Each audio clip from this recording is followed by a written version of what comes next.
ใส่เก่าหมายพระเจ้าองค์เลือดนาโถทั้งนะโมสังโฆพร้อมพำหมายผู้สั่งผู้บาอาจารย์ผู้ประทานสอนศิลปศาสตร์ผู้ฉลาดผู้เข้าแต่งก่อนขอวิงวอนเจ้าได้ทุกโมที่เกิดอยู่ในทินแหลมทอง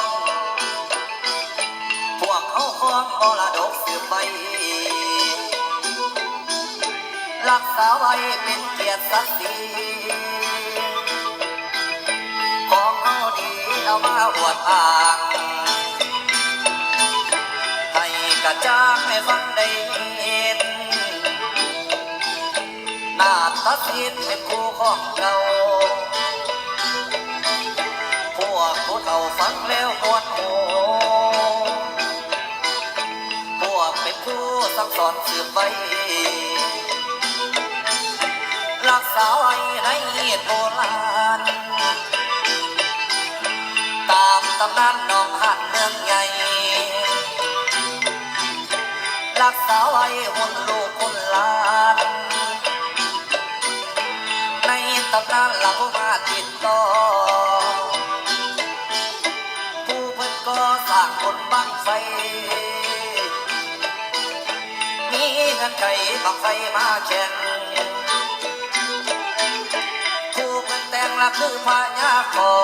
งพวกคนซ้อมพญาหาดหาวทำฟังเฝ้าให้สีวิไล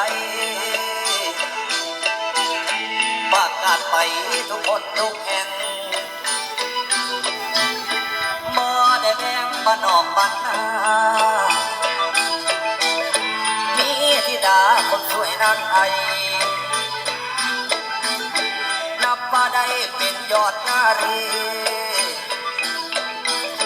บนนั้นนี้ได้เป็นลูกเจ้าซาไปเท่าผาแดงเสียงเทียนทำตะเพียนมาไฟไถขึ้นสีย่อยืนยกให้ธิดาตามประชาเพิ่งประกาศไว้เป็นลูกไก่ละอีพ่อของลูกใจโอสูเสียได้นางไอขอยกไว้ละในเขตน้องหานเสียงวิจารณ์ก็ขึ้นนางไอพวกลูกไก่ละว่าสวยว่างามไปได้ทำมาบุญเหลือเก่าพวกผู้เฒ่าได้